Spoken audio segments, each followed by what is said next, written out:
ఈనాటి కాలంలో మనిషి అనేక ఈతి బాధలు చెప్పుకోలేనివి.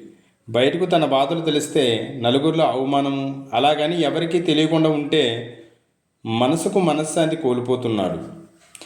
ఓదార్పు ఇచ్చేవారు లేకనో, ధైర్యం చెప్పేవారు లేకనో, తన అనుకున్నవారు తనను అర్థం చేసుకోలేదనో మనిషి ఒంటరైపోతున్నాడు. ఒంటరిగా ఉండడానికి ఇష్టపడుతున్నాడు అంటే తన మనశ్శాంతి లేదని అర్థం. తన కుటుంబం గొడవలో, ఆర్థిక ఇబ్బందులో, లేక స్నేహితుల వల్ల మోసపోవడమో, ఉద్యోగం రాలేదనో, ప్రేమించిన వారు వదిలి వెళ్ళిపోయారనో, ఇలా చాలా రకాలుగా మనిషి మనశ్శాంతిని కోల్పోతూ ఉన్నాడు. నేడు ఉరుకులు పరుగుల జీవన పోరాటంలో శాంతి అనే దాని చోటు లేకుండా పోయింది. చీకు చింత లేకుండా ఉండటమే శాంతి అని చెప్పవచ్చును. ఈ శాంతిని ఆశ చంపుతుంది. తెల్లారి నిద్ర లేచింది మొదలు రకరకాల ఆశలతో జీవన పోరాటం చేస్తున్నాడు మనిషి. ఈ ఆశతో కూడిన జీవన పోరాటంలో చెప్పలేని బాధలు, బాల్యం నుండి వృద్ధాప్యం వరకు ఎప్పుడైనా ఎంతటి వాడైనా కోరిక లేకుండా గడపడం మనిషికి ఎలా సాధ్యం?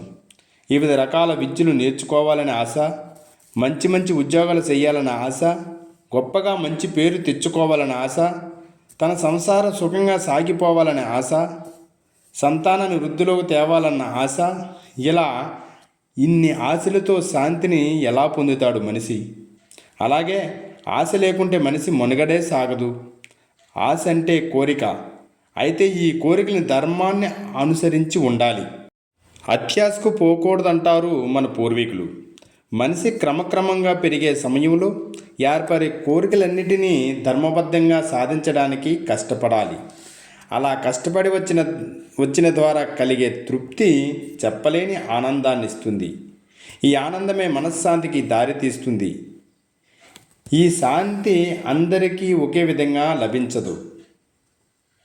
ఒక్కొక్కరికి ఒక్కో విధంగా లభిస్తుంది. తన కుటుంబంతో పాటు ఇతరులకు సంతోషాన్ని ఇవ్వాలనే ఆశతో నడిచేవారికి తృప్తి, దాని ద్వారా మనశ్శాంతి లభిస్తుంది. మనిషి చెట్టును ఆదర్శంగా తీసుకుని జీవిస్తే మానవ జన్మ ధన్యమవుతుంది. ఎందుకంటే తనను నరికిన మనిషికి ఉపయోగపడుతుంది. తనను రాళ్లతో కొట్టిన పండ్లనిస్తుంది. చెట్టు మనిషిని తన శత్రువైన ఉండడానికి నీడనిస్తుంది. మనిషి జీవితంలో ఆటుపోటులు ఎదురైనా చెట్టులా నిలబడి ఉంటే అలా వచ్చే తృప్తికి ఎలా వర్ణించగలం? అలా ఉండాలని కోరిక శాంతినిస్తుంది. కోరిక లేనిదే అసలు ఈ లోకం ఈ విధంగా పురోగతి చెందునా? మనిషికి ఉన్న దాంట్లో తృప్తి చెందే శాంతి లభిస్తుంది. ఈనాటి కాలంలో నైతిక విలువలు, ఆప్యాయత, అనురాగాలు కరువైపోతున్నవి.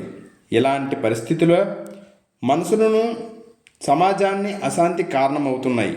పెద్దలను చూపే ప్రేమానురాగాలు, వారు చేసే మంచి పనులు చూసి పెరుగుతారు పిల్లలు. కావున ఈ బాధ్యత తల్లిదండ్రులదే. గృహస్థ ధర్మాలను సక్రమంగా నిర్వహించితే నీ కుటుంబంలో సంతోషం, మనశ్శాంతినిస్తుంది.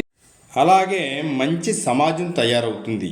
ఈ విధంగా ప్రతి ఒక్కరి ఇల్లు శాంతి నివాసం అవుతుంది. జై శ్రీరామ్. జై శ్రీరామ్.